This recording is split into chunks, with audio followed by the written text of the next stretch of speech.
back, everyone, or should I say howdy, y'all, for this episode. Today, we have two very special guests for our second episode of Justinian Talks. Two special guests who are also a very dear friend of ours, all the way from Dallas, Texas, is the one and only Steven Richards. And from Strumica, Macedonia, we have our good friend Vera Soleska. How's it going, guys? It's been a while. I'm good. Good. Yeah, good. It has been a while. Too long.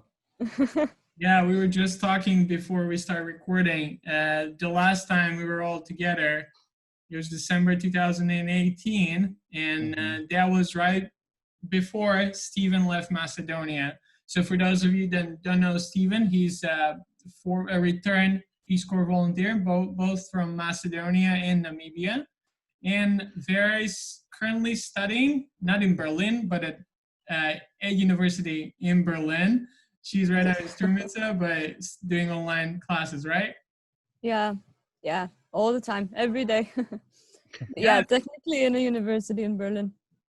Great. So, I mean, we're all at home right now in Macedonia in like about a few hours. We're recording this on Thursday, and in a few hours, we're going to start this like 3-day lockdown for some cities, and then curfew hours for some others.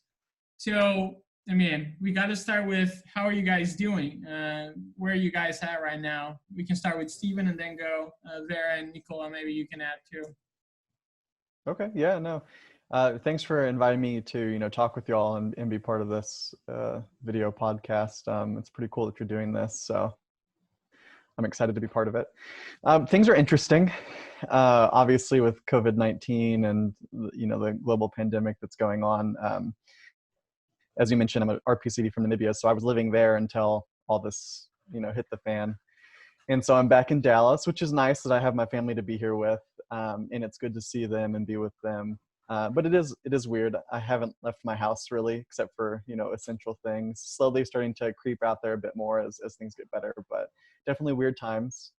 But I'm thankful for what I have, and kind of just I worry about other people that aren't able to manage it as easily. So yeah, it's good. A lot of changes happened suddenly. Being in Berlin and then having to go back home and continue with the studies. So it's been a bit of a slow process. Adjusting to everything being with a very small pace, and then studies being with the full speed, basically.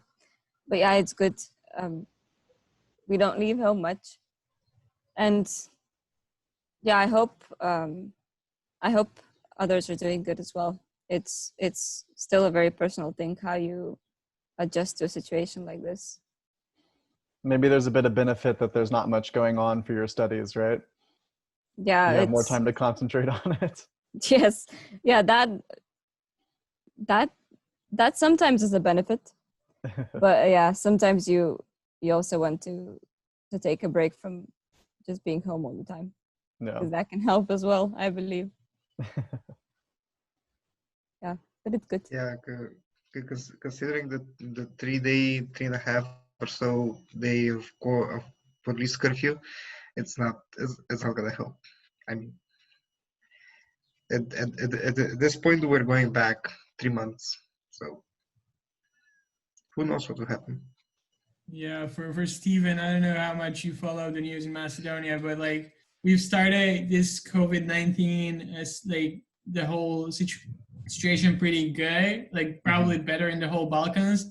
And then we hit the point where we had like a few days with like single-digit new patients. And since then, in the past week, I think we have about 500 people and plus new cases.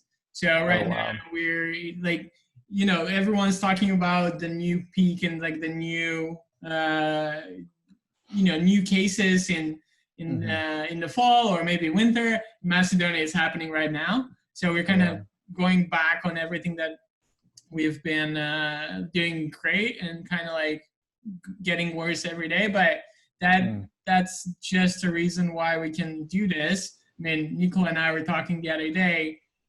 probably the only reason why we have a podcast now. We've been recording for 2 months now. The Macedonian version, we just started the English one. And it's because we're all at home. And like, it's not like, okay, we need to meet at that time, at that place. I got to go somewhere. And we never get to it. Now we're able to do it. And I mean, just talking to you guys, like, we've not talked since that like last meeting of ours. So it's another reason why this thing is good. But yeah, a silver lining, but an unfortunate situation. Yeah, well, you know, you gotta find the good things out out of everything. So that's good. But yeah, Steven, we had Phil Pinston for our first English episode. He's in Thailand now, and we've talked a little bit about what he's been doing. And like the first question I asked him about his Peace Corps experience in Macedonia was, okay, you land in Skopje, September 17th, and I only know that because it's my birthday. So you land in Macedonia. What's the first thought? The first thought is, wow, I'm finally here. So in Peace Corps, I don't know if Phil mentioned this, but it's such a long process. I think that from my application to finally getting to Macedonia, it was a year plus, because you apply and then you interview. After you interview, they say yes or no. Then there's a medical and legal clearances that you go through, and it's a long process. I mean, which benefited me because I was able to plan ahead, but it was also, I was just finally, I'm here. You know, you're excited. You don't know what to expect, so you start at what's called staging, and typically it's somewhere in the Northeast. We were in DC for my group. And, you know, you do a lot of really intense orientation for like half a day into a morning sometimes. And you just meet all these great people. You're all excited to get there. Also, you're really nervous to get there. And you travel for, you know, a full day, and then you finally get there. And it's a sense of relief, but also anticipation, because now the next 2.5 years or 27 months of your life are in this new place that I'd never been to before. I don't think anybody in my group had been to Macedonia before, so it was exciting. Yeah, so like I can only imagine, because just seeing the arrival of the Mac 24s as an intern in the Peace Corps office, like, but also a question that, I mean, I'm sure that you've heard it, and a lot of Peace Corps volunteers get this question, is like, why Macedonia? And in addition to that, like, why Peace Corps in the first place, but specifically why Macedonia? Yeah, no, I mean, so I had been thinking about doing Peace Corps for, I don't even know how long. It had always been an idea in the back of my mind. And I didn't get serious about it until I was in graduate school. So I was in a dual degree program, so it took me a little bit longer than your typical master's. And I did it I was 3 years. And about halfway through, I realized that I was really wanting to do international work. And so Peace Corps is a really cool opportunity to be able to be on the ground doing field work for an extended period of time. There's no other opportunity like it. There's also no other commitment that's like it in that sense. So you have to weigh how much of that commitment you want to put forward to get this kind of work. And for me, it just made sense.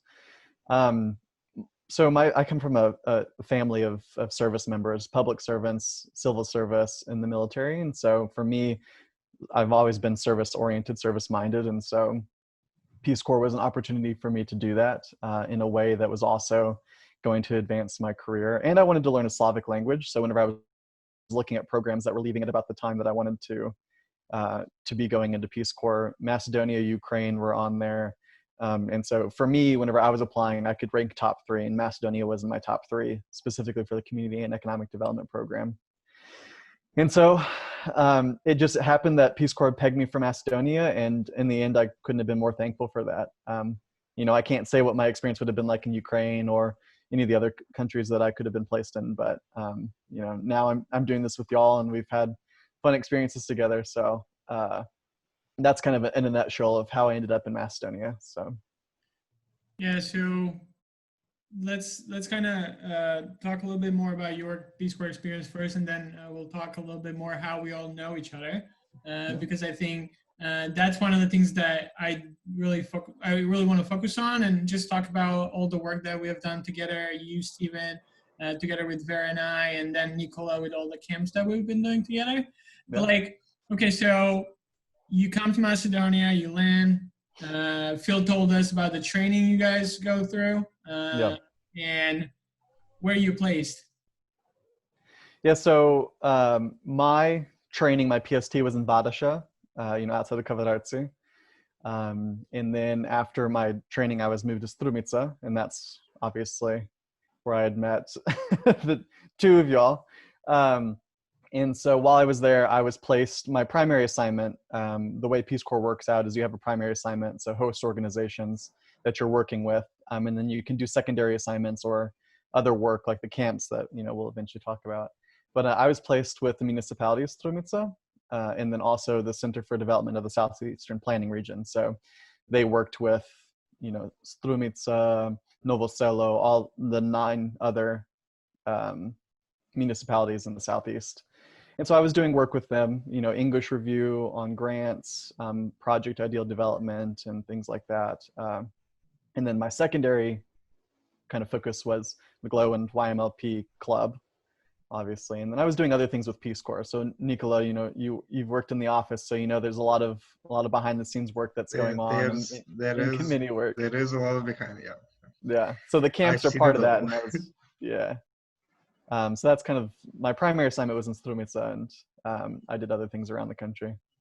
So yeah, you mentioned GLOW and YMLP, and for those that are just listening and have no idea what GLOW and YMLP stands for, Vera, can you tell us a little bit about that, and how did you met Steven? I mean, obviously we all met together, but like, can you tell us a little bit about GLOW, YMLP, the camps, and the club that we had in Strumica?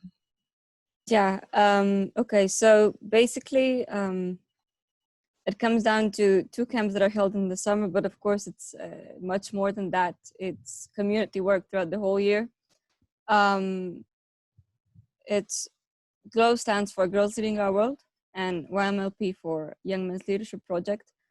I got involved in 2016 by being a camper, and yeah, I can definitely say it's very easy once you're involved to continue with doing such work, especially with those organizations, because it's very fulfilling. The camps mostly focus on teaching the campers very crucial values and educating them on various topics. And I would like to encourage anyone who would feel fit to gain such an education to go for it, of course.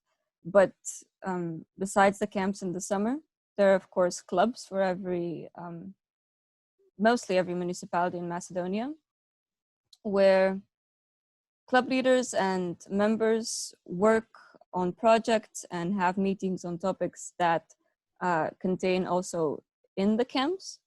So it's really, really, really a thing that I think that the youth in Macedonia really needs, and a great way to not only establish some very, very important friendships, and it's also a way to learn very important stuff, and a great way to give back to your community, especially if you're part of the youth in a Macedonian community. Definitely. Yeah, and one of the things that I really love about GLOW and YMLP is that we speak English. And I mean, it's not because English is the best language or anything. It's a language we can all speak, both like you, Steven, as Peace Corps volunteer, or people, kids and the youth that's from Tetovo or Strumica or Kočani or Ohrid. We can all understand each other.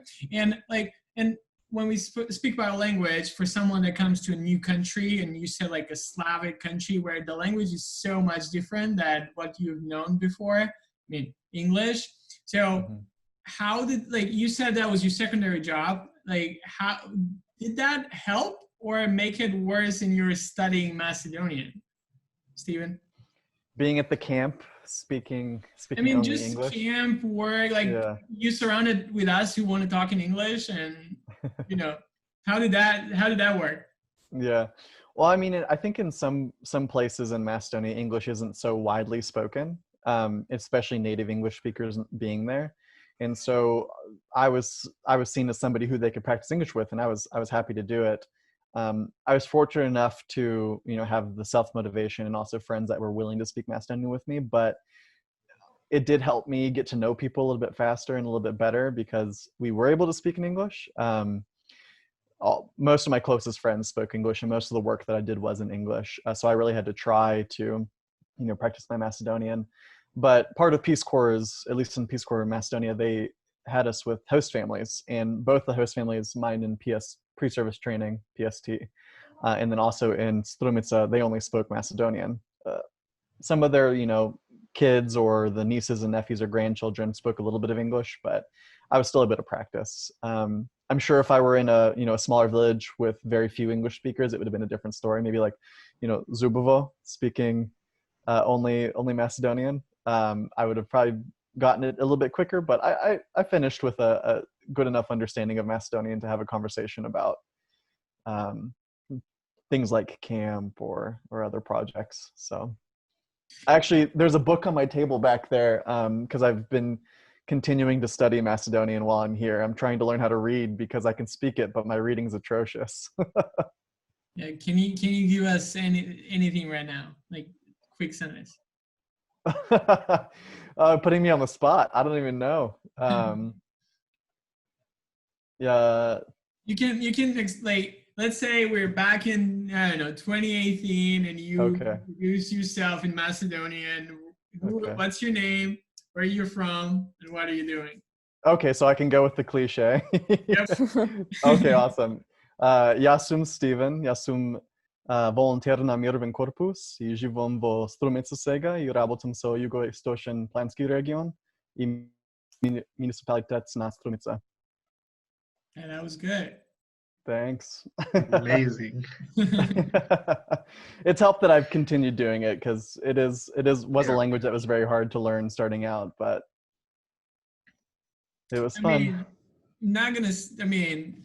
I was not gonna say it, but it looks like you speak Macedonian now better than you were speaking before.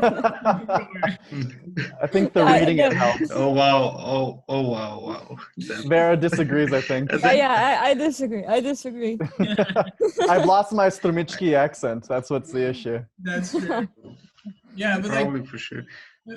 sorry, before we continue and talk about camps, just a quick question for Vera. Like, what's it like for like someone your age back then, meeting with Steven or other like people that you can talk English with and practice English? Because we all study it, but not everyone knows it in Macedonia. So like, what difference does it make having the opportunity to speak English with native speakers?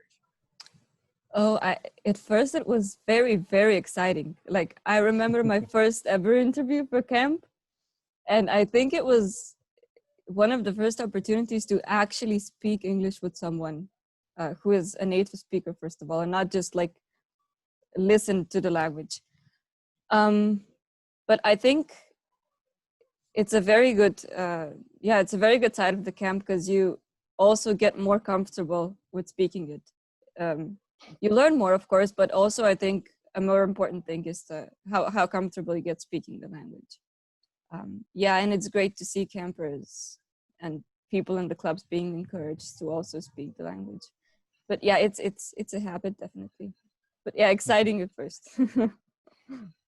Maybe a little scary. I mean, Yeah, it depends, but yeah. Yeah. all interviews are inherently scary, as anyone can say about that. So of course, clubs and camps have been a big part of like how like all of us met and how we meet other Peace Corps volunteers and like other Americans. So Steven, you were a programming coordinator for YMLP. I can't remember which year, sorry, but can you talk about that experience a little bit? What's it like being a programming leader in a Macedonian context, in the wonderful Shulamina of Kruševo? And also, do you feel like GLOW and YMLP do their job as advertised?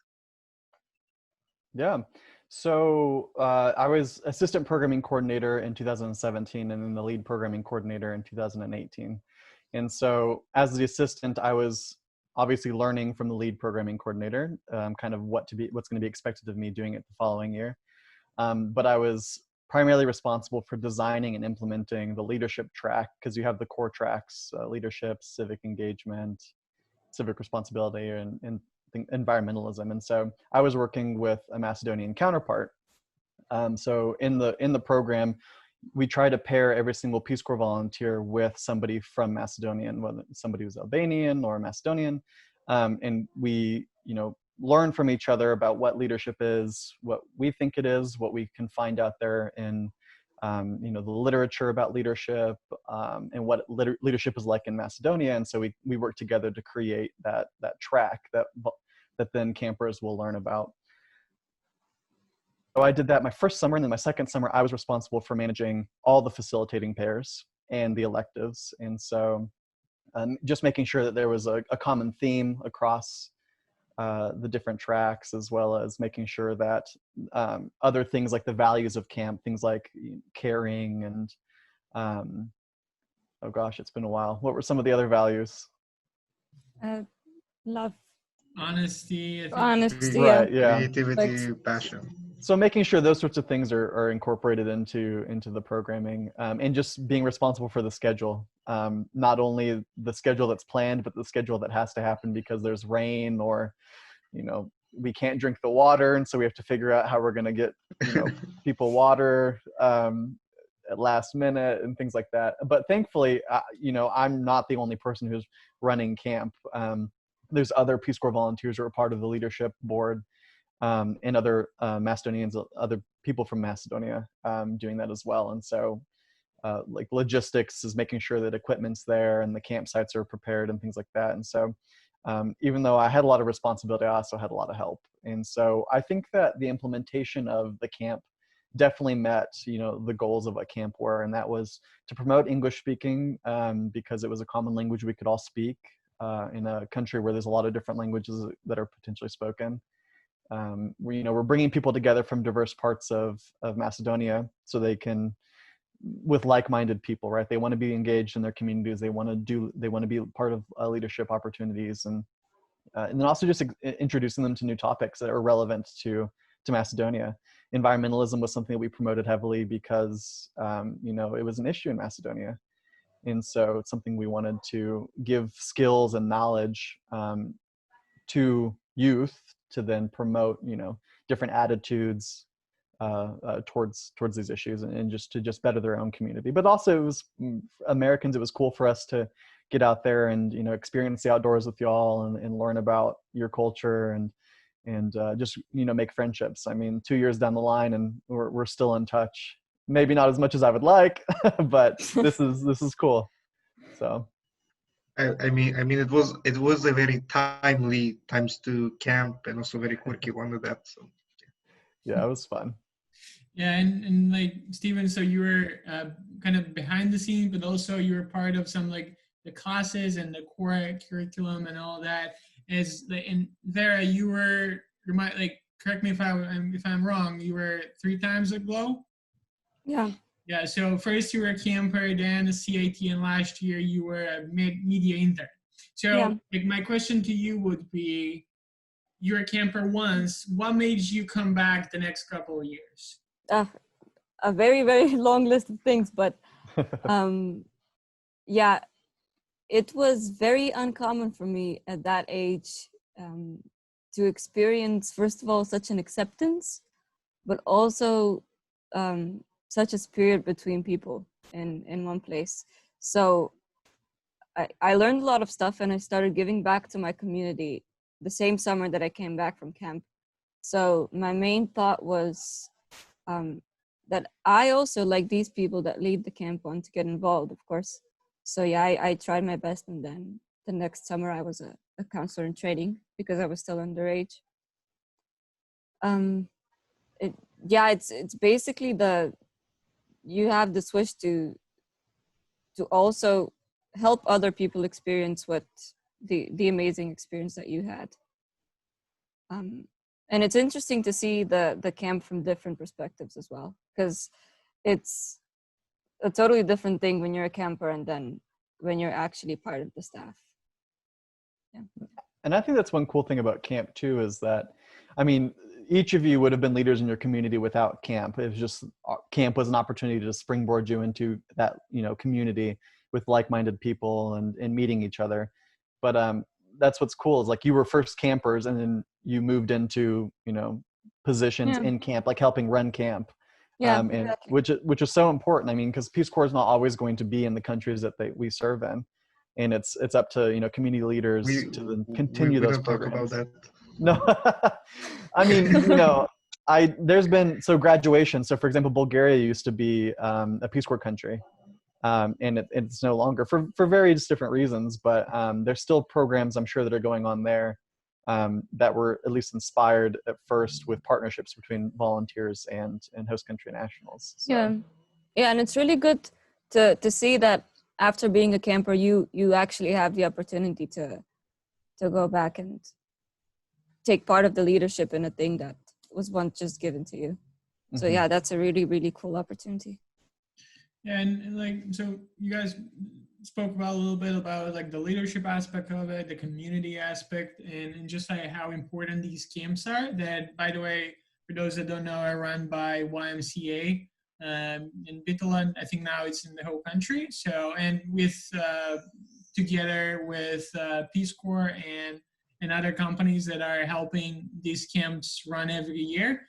Unfortunately, we can't do them this year because of the whole situation, but hopefully we'll be back next year and do a few camps in the summer. But like, okay, so what's one fun thing that you will take back from camp? I know, like, for me, the chanting and just like sleeping outdoors, or the s'mores that we would have almost every night when we could, you know, get around the campfire and sing songs together. Like, I know, Steven, you probably don't really like this, the chant that we have for you the last year at camp there you were, but like, what's one thing that you will take always, like, is a nice reminder from camp? And it doesn't have to be like, you know, just the importance of camps, but just like something that you'll always remember it.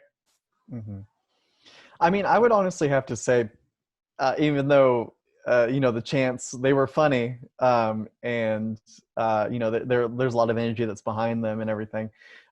Obviously, those kind of experiences and those unique experiences are something that I'll always remember. But honestly, I think that it's just getting to know y'all as campers, you know, and continuing those relationships with campers you hit it off really well with, or maybe campers that were somewhat kind of quiet and you see them throughout the week grow to be a little bit more outspoken, and then they, you know, become a leader of one of the clubs that they go back into in their communities. Like, just seeing the development of campers, but then also developing relationships with campers, and seeing them grow, you know, going and doing cool things like starting podcasts or going to university in other countries because that's, you know, what they want to do now, and just developing as adults. Y'all were all in high school whenever I first met you, and now you're doing cool things as adults. Sometimes I still don't feel like an adult, and I'm about to turn 29. So. Yeah, I think the most significant things are one that are like always there. Like, yeah, I've met a bunch of people that I still very, very frequently talk to, like including you guys, of course. So yeah, and just, yeah, like Steven said, people you really, really hit it off with. So I think that's one of the top things that stick with me. Also, another thing is how you find out things about yourself when you go there, especially about my organization skills. But yeah, and also highlights doing community work back home. I know it's not a part of the camp, but it's still something that you learn from the camp and then you implement at home. And yeah, I've had some really nice times working with the club instruments as well. So speaking of service oriented work and like working with clubs, so from camp there are two things that happen usually afterwards. You know, people come back next year, they join in the staff role, but they also go out in their communities and start their own clubs. So the GLOW YMLP clubs. So you've all at some point been members, leaders, and mentors of the club. So so I think we can start with Steven. Like, what was your experience with being a mentor of the Strumica Club? Mm-hmm. Yeah, I think for me, my personal leadership philosophy is much more, sit back and let the club figure out what they want to do, and obviously facilitate that. I see some smirks, maybe sometimes a little too hands off, but as a mentor, you're responsible for making sure that the requirements for clubs are being met, and that everybody's participating and it's going well, right? But I relied a lot on Gjorgi and Vera to get things going, and the other leaders on the club to do it. And so from coming up with what courses or what sessions we would facilitate on or learn more about, to our service project, it was all decided by them. And I encourage them to participate in leadership of that, because that's the whole point of it, right? Is developing those skills with some scaffolding, somebody there to assist with that. And so it was cool to be able to do that. Nothing that happened with the club was only because of me. If anything, it was less so because of me and much more so because of our leaders. So it was a really cool opportunity to do, and to give back to the community, right? Like, people knew me in Strumica as well as the American, but then also as working with Aldi and the Center for Development. But they also knew me. Oh, you work with those high school kids who are doing a clothing drive. You were at our school the other day picking up hundreds of bags of clothing. So. Yeah, so you mentioned the clothing drive, and that was like one of the things that I really wanted to talk about, because we sat down one day, we had to think of a project, and someone had this great idea of doing a clothing drive. But what happened, Vera? Why is it so funny? Okay. First, I would like to point out the challenge that was starting a club in Strumica. It happened in 2016, I believe. I came back from being a camper, and basically me and two other people started the club. And you could see a lot of stuff shift as other people came in, and then Gjorgi came, and then Steven came, and it started feeling more like a whole and more organized than it was. So I'm really glad that we took up that challenge to give something like that to Strumica. But yeah, the clothing drive is actually my biggest highlight from being a leader at the club. Yeah, we decided to take a huge step with a service project. What year was it? 2000? For our first one. Yes, for our first one. Before you say huge, you gotta say that we had no idea how huge it's gonna get. Yes, but it was such a nice surprise, though. Yeah. It was 2018. No, 2017. No, I think it was 2018 that we did it, because or was it 2017? I think it was the end of 2017. Yeah, that's right. Like that. Yeah. It So it was still in the before times. yeah, we decided to organize a service project to help a school in Novo Selo, and we were divided into several parts, from raising awareness to raising donations, and also raising donations by encouraging people to give clothes. So basically, we sent out an invitation to every high school and every primary school in Strumica to give what they can. And yeah, either people really want to donate, or kids from primary schools really listen to their teachers. But yeah, we had a huge amount of clothes, like several times vans coming to pick up the clothes, and days of sorting the clothes out, because several thousand individual pieces of donations. Yes, still one of my proudest moments. I remember pants to jackets. One morning, we were supposed to meet around, I don't know, 10:30 or 11:30 to pick up the donations from this one primary school. And it's like 8 in the morning, and Steven calls me. It's like, okay, what's happening? They have so many donations, they don't know what to do with them. We need to go right now to pick them up. And So I'm traumatized thinking about this. Yes, like the clothes were in 3 different locations. yeah, but like I think Teams of people sorting out clothes. Crazy. yeah, weeks. it took us so like it wasn't just like sorting through them all. It was getting them to a place that we could do the sorting, and then I mean, You mean my apartment? your apartment exactly, and I think Vera's apartment too, and Yes, yeah. yes. And after Milan. that, and just but like one thing that we should mention is like how great of a community that we had at that time. It was a lot of work, and it was a lot of work every day for a whole week, pretty much.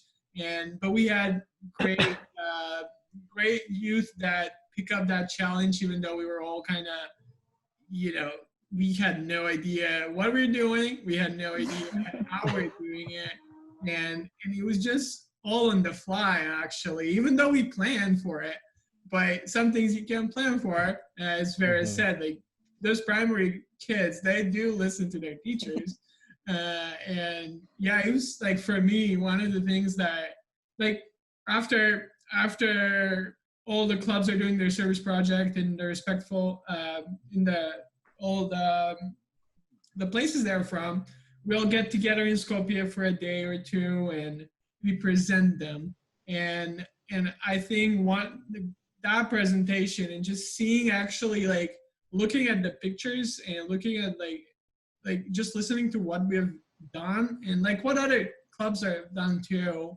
It was a reminder for me, like one of the things that, as Vera mentioned, just why I keep coming back to YMLP. It's because I can do something with that experience and that knowledge that I learned there and use it in my community.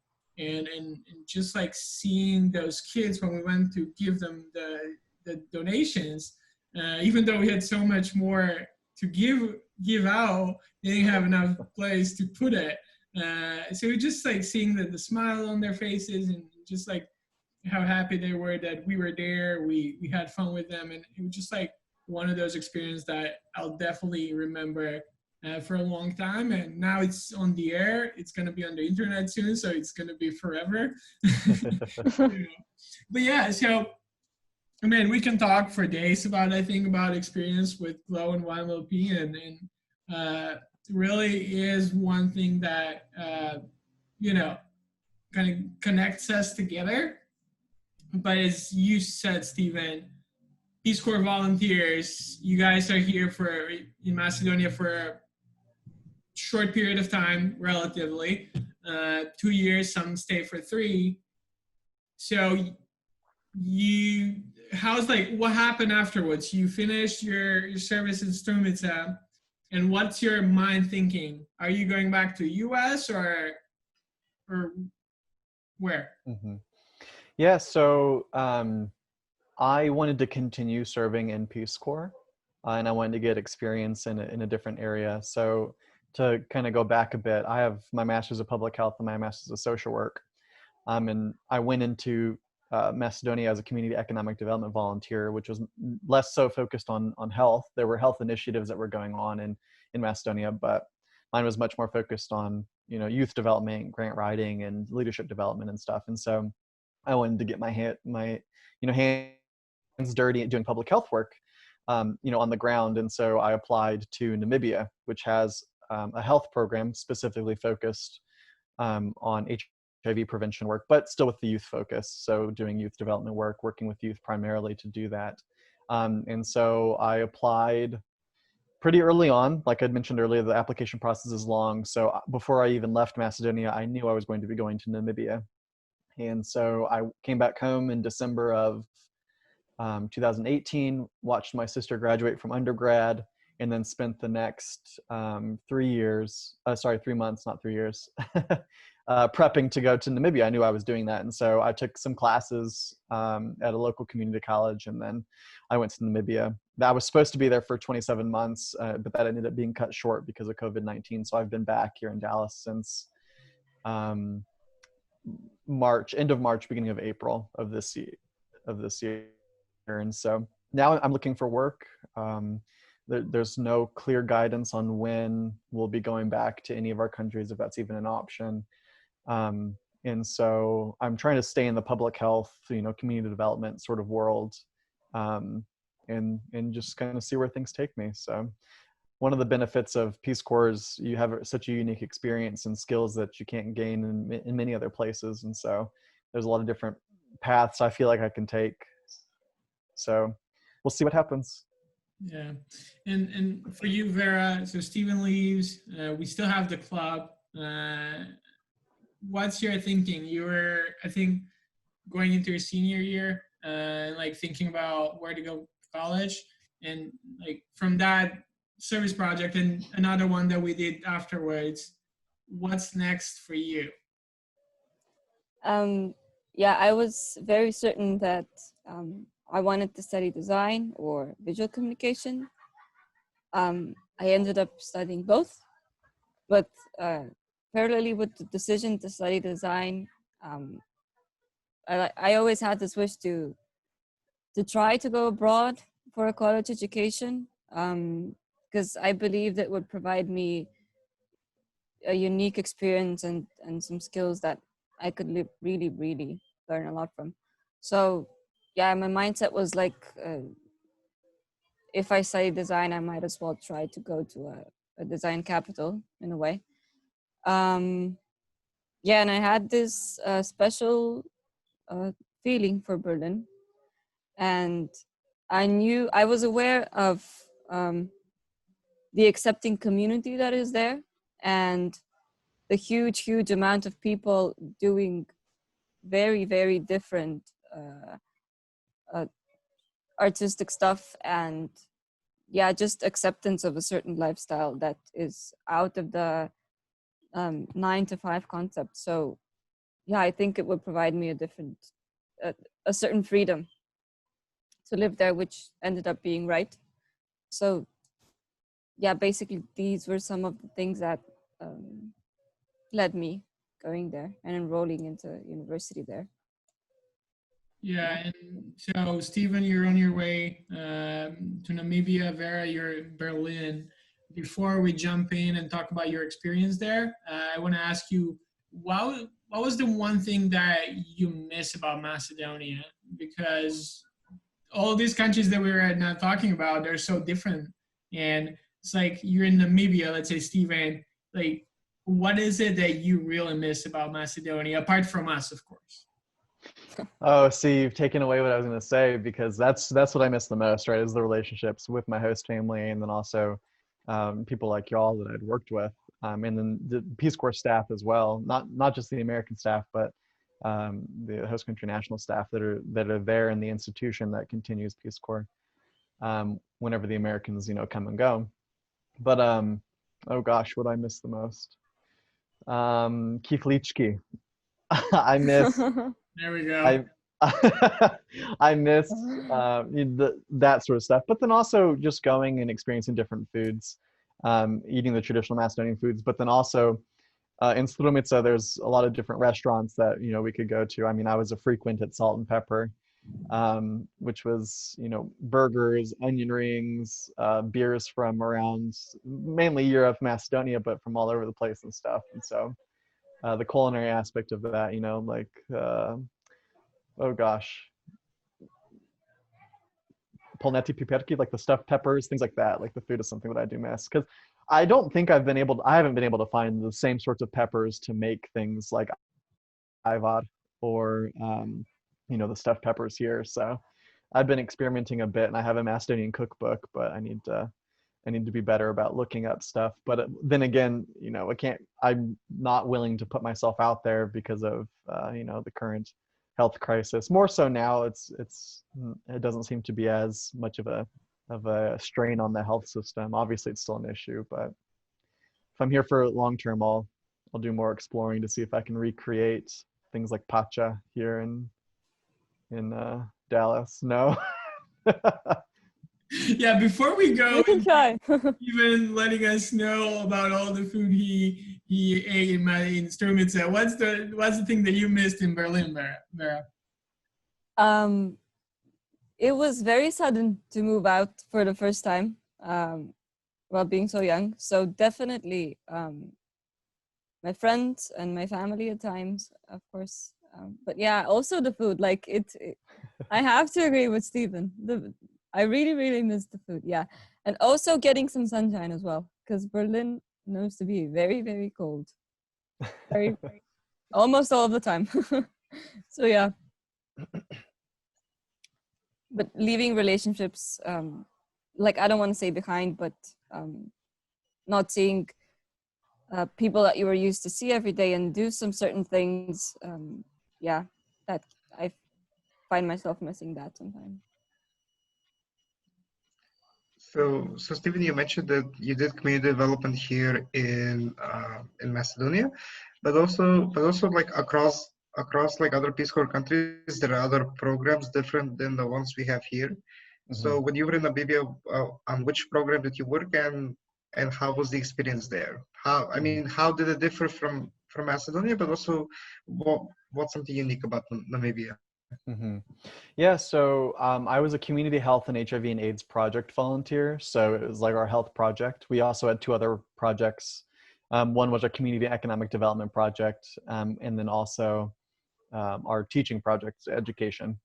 So my focus was in developing leadership skills and life skills with youth, and directly addressing health topics like HIV and AIDS. So HIV and AIDS is still an issue, and it still affects a lot of people's lives in Namibia, and they see not only treatment as a human right, but then also as something to for human development, but also prevention, obviously. And so I was mainly focusing on working with primary school youth and high school youth on leadership and life skills. So providing extracurricular activities outside of school or even in school, not necessarily directly focused on like sexual behavior or anything like that, but things on like communication and leadership, helping to develop self-esteem with youth, and giving them alternative avenues for frustration or excitement that doesn't involve risk-taking behaviors, things like alcohol consumption or or anything like that. And so that was my focus. So it was still in the youth, development side of things, like I was doing in Macedonia, working with high school youth. I was just able to directly talk about, wearing a condom if you're going to have sex, abstinence, what does that mean? And how can you do that if that's what you choose to do? And things like that. And so the thing about Peace Corps is we only address topics and work on things that our host country government partners with us on, right? So in Macedonia, health might be a priority for the Macedonian people, but for Peace Corps, the priority was community economic development and then also English education. In Namibia, it's community economic development, education, but then also health. So that's what I was able to work on. So a lot of the same things, camps, clubs. I had two clubs that I was working with. I was in Oraniemund, Namibia, doing that there, working with their primary school and partnering with the high schools and things like that as well. So like GLOW and YMLP won't be happening this summer in Macedonia. We were also supposed to have what's called Camp Yeah, Youth Exploring and Achieving in Health in Namibia. So leadership camp, but focused on health topics. That is unfortunately not going to be able to happen since we're not there anymore. So that's what I was doing there. Not much different, just really the topic was different. So apart from like your experience in Namibia, like how would you say that it differed from Macedonia in the sense of community? Like, is the mentality much different? Like, what is the cultural context of Namibia as opposed to Macedonia? So I mean, just geographically speaking, it's the second least densely populated country in the world behind Mongolia. And so the distance from the northernmost tip to the southernmost tip would take you 2 days driving at least. I was 1,000+ kilometers away from the capital. If I didn't fly to the capital and I was taking a bus, it would take me an entire day to get there. So I think that distance kind of, creates a different environment in which you're working in. So like my community was much more isolated. than I was even though I was in Strumica, so like the farthest southeastern point aside from Novo Selo from the capital. That's one of the big differences. Like transportation is just a bit of an issue. But there's also distinct different cultural groups that live around the country.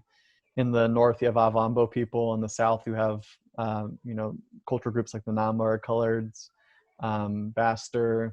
You have people in the Zambezi region that come from different tribal groups, and so in the capital, there's a mix of a lot of these different cultures, and in like the regional hubs. But then you can also have, distinct, very traditional, village communities that don't have a lot of interaction, outside of that region, maybe. So that, like, the distance in and of itself, creates some differences. But then there's also a lot of distinct cultural groups that come from very different histories. Some migrating back in history from the south, like South Africa, up into Namibia. Some that are historically from that Namibian area. Some that are more from Central Africa that have come in. But they've been in Namibia in that region for a really long time, and so it's a very diverse community. Yeah, and Vera, you mentioned about the cold weather in Berlin, but like, how was the studying part? You can't really compare it to Macedonia because you haven't been in Macedonia University, but like, how are the studies? How quickly did you adapt to it? Like, do you have a lot of international students? So how was that whole experience for you? First of all, I want to say that people are, especially the professors are really, really accepting of every student. Yeah, and there are actually a lot of students with international backgrounds. But also the city is known for having a lot of people with international backgrounds as well. So I think that kind of developed a feeling of unity between the people as well. And of course, people are open, friendly. It was a very accepting community. So it was easy to make friendships. But for the studying part, it is the University of Applied Sciences. So there's 90% of the time, there's a lot of project work. There are theoretical parts, but at the end of the day, the point is to implement the theory you've learned into your projects. And professors are, I'm happy to say, very committed to help every student develop their project in whatever direction it takes them. So it's not like a general thing. There are still a lot of personalized tutorials, and which I think is very important for project development, especially in studies like design. But yeah, also it's good that students learn from each other. And in the programs, there are also a lot of exhibitions, meetings with designers. So yeah, it's a really, really nurturing environment, I can say. Oh, so I was just going to ask, and are you doing this primarily in English and German? Yeah, Are there other in people? English. Oh, okay. Yeah, which is a really, really huge plus.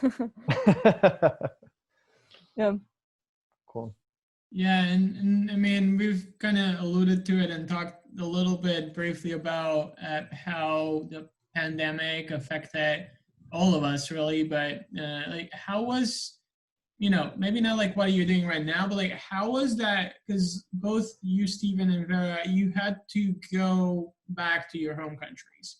So, Steven, for you, like, how was that? Like, when did you got the news that you guys are going to be evacuating back in the U.S. and like, how was that process? Because that was like in the middle of the everything happening all at once.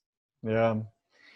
Well, so I think the evacuations all started with, Peace Corps China. They were the first that were evacuated, and they were in a limbo, not knowing what was exactly going to happen, and they were finally released to come back to the States. And it slowly trickled from there, other countries, right?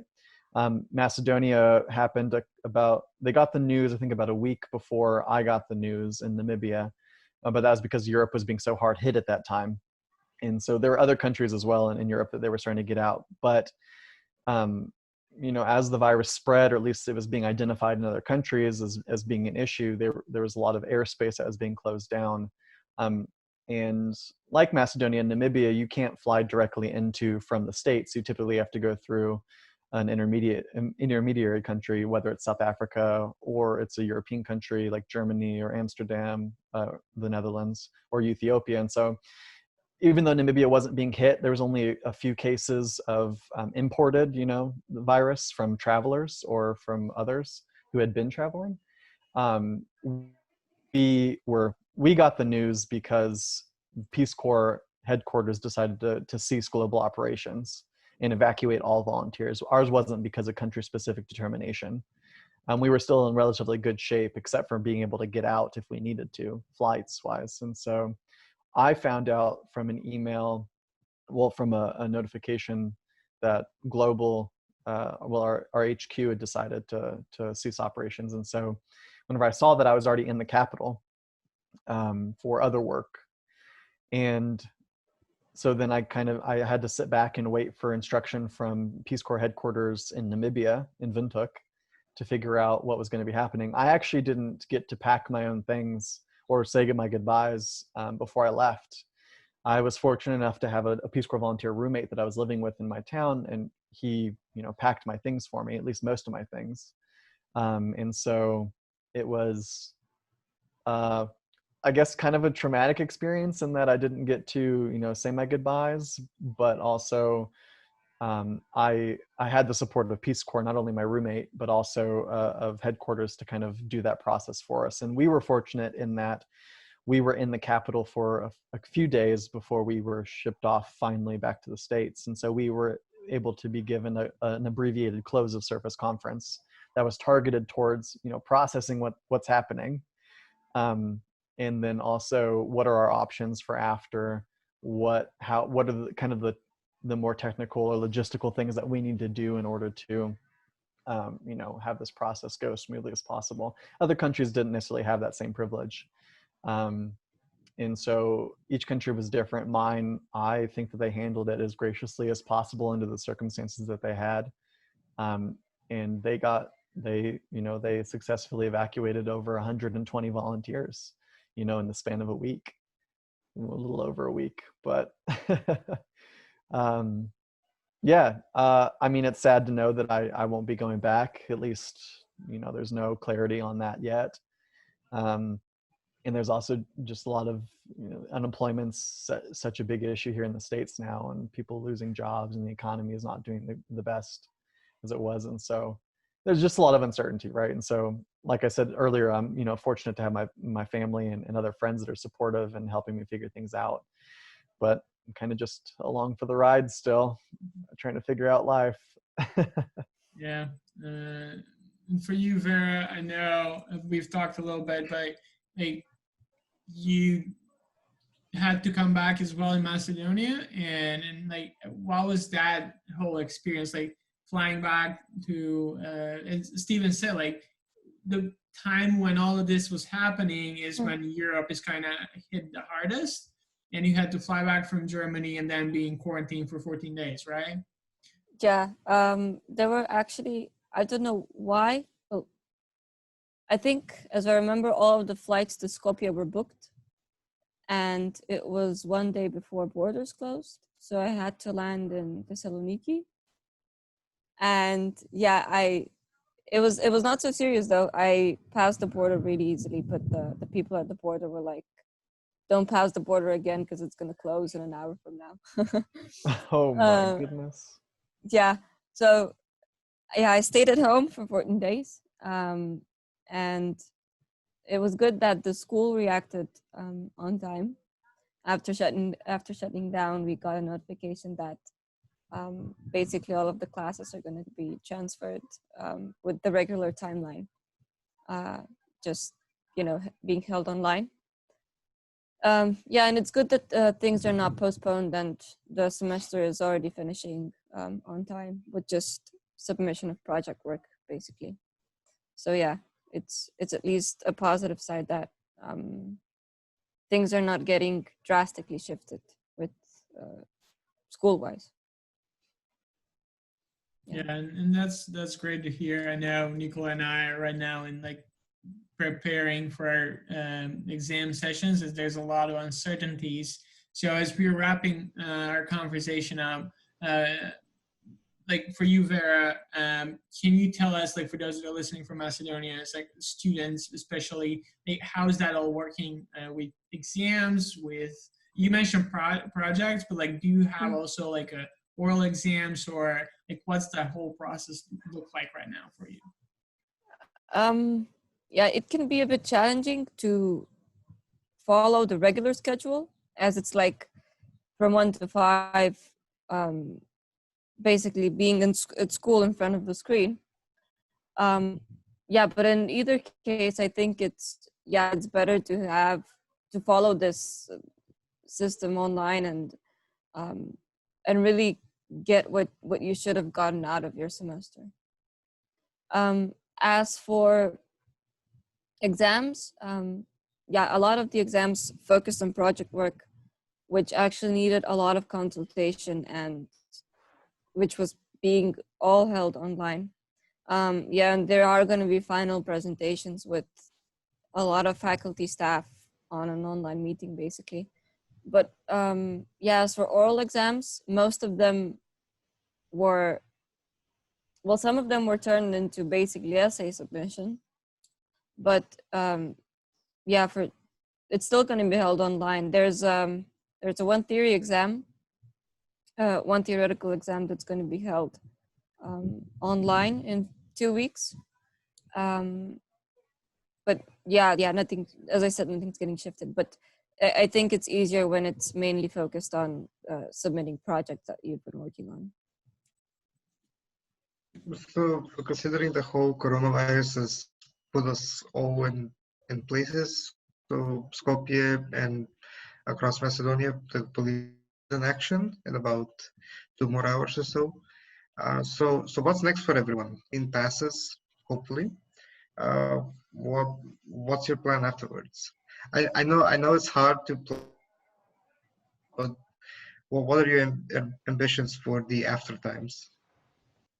Yeah, it is actually hard to plan, but I am kind of looking forward to having a bit of free time to work on some stuff that I've liked to work on and didn't have the time, because it was just a bunch of schoolwork all over the place. But if it's possible, it's also like not traveling is not coming to my mind at the moment, even though if it would be great if I could do it. But just catching up with some close people at least as much as I can. But basically trying to use the free time that I can, that I have, as much as I can. So it's, I don't even know if I allow myself to make some big plans, and hopefully go back to school in October, if that's possible as well. Yeah, and you, Steven, kind of said like previously, like what is next for you right now, but like, let's how is the whole situation back where you're at right now, and like what are you hoping for that after this whole global pandemic is hopefully over soon? What are your hopes? Maybe like, going back to Namibia right now might not seem as an option, but like, do you see yourself as going back and serving somewhere else with Peace Corps, or doing something else that's connected to that? Or Yeah, I mean, aside from work, I think that, as Vera had mentioned, like I'm excited to reconnect with people that are here in the States, friends that I've maintained contact with but haven't been able to see in person, do a bit of traveling around the States to reconnect with them. I went to graduate school in Michigan, so, getting back up there and seeing friends that are still there, and just around the country in general. But yeah, I mean, it's a little uncertain. I don't know if the timeline to go back to Namibia as a Peace Corps volunteer is going to, be the best, because I am seeking, salaried work, work where I make money and I'm not just volunteering. But it'll still be service oriented. It'll still most likely be with a non-profit organization, a non-government organization, or the federal government, continuing to do public health work, or work that it advances community well-being. So I've had interviews for specific jobs, and not necessarily all over the place, still doing work that's human services oriented, but some was evaluation oriented, some is project development and implementation oriented. So I think that will probably be more likely to happen first, seeing as international travel is a little bit more restricted than travel within the States. I mean, in the States, each individual state is kind of left to govern itself in its response to the crisis. And so even though we haven't necessarily seen the decreases in new infections or hospitalizations that we would like, ideally there has been, some mitigation of it. And so certain states are opening up a bit more, some more slowly than others. So we'll see what happens. I would like to start working and being productive again. I mean, I am being productive in my studies and looking for work, but it would be nice to be getting paid to do that too. Yeah, we were joking with you when you were here that one day you'll come back to Macedonia as a diplomat or like ambassador. We shall see that. No, like as I'm wrapping this up, I think we've covered a lot of stuff, and I think we've had a great conversation. Yeah, so every time we have someone on our podcast, we tend to ask them, because of the pandemic, but in general too, we always ask them for recommendations. So I'm going to put you two on the spot. Do you have a movie, a book, a TV show that you're watching right now, or you want to share with us? Or, I don't know, maybe a hobby that you picked up over the time in quarantine? So... Okay, if you really want to get thinking about the influence on media, then I watched basically a movie that's a monologue. It's called The Pervert's Guide to Cinema. Maybe some of you have. Yeah, it's basically Slavoj Žižek having the monologue. Yes, right. About cinema and how it influences the viewers, and I think it's a really a good one to gain some perspective about cinema. Yeah, Steven, before you tell us, it's like we've already been painted as someone who is kind of trying to talk a little bit more ideological, like to the left. And Slavoj Žižek definitely is someone who we've been following. So when Vera said the movie and said what it was about, I was like, yes, that's good. We'll probably get some backlash in the country because of it, but I'm glad that's a recommendation that's going to go out. But yeah, anyway. What about you? It wasn't prompted though. She just willingly did it herself. So mine's a lot less intellectual. I appreciate your, your suggestion. But mine is, I've picked up yoga, more for the, calming of myself and my mind and the stretching and the physical aspects of it. Because now that I have a lot more downtime, I have a bit more time to focus on myself or things that maybe I'd neglected from before. And I think just being at one with myself and making sure I'm taking care of myself is one of those things. And so, to just, even if it's not yoga, if it's just stretching or if it's working out or if it's running, my recommendation is to, considering quarantines or, police curfews or anything that's there, to try and do things for yourself, to get your mind back in touch with your body. Because obviously we now know health is extremely important. It's always been important, but it's being highlighted now even more so. So my recommendation is to figure out what works for you and to do that. Well, thank you all. I don't know about those that will be listening to this, but I certainly enjoyed it. It was really great catching up and just revisiting some of the things that we've all done together. And hopefully we can get back on this soon. Vera, you'll be in Berlin, and Steven, you'll be somewhere else, so we can kind of update everyone on what's been happening. But yeah, thank you again for our listeners.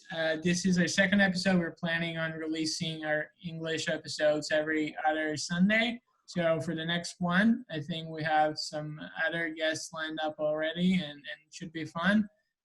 Our Macedonian episodes are getting out every Wednesday. So, I mean, you're an American or any other country, from any other country, and you don't know Macedonian, this won't apply to you, but we do talk a lot about politics if you want to listen to. And Steven, you might want to work on your Macedonian with your podcasts too. No, thank y'all for the time, and I hope y'all stay safe. Thank you for inviting me as well.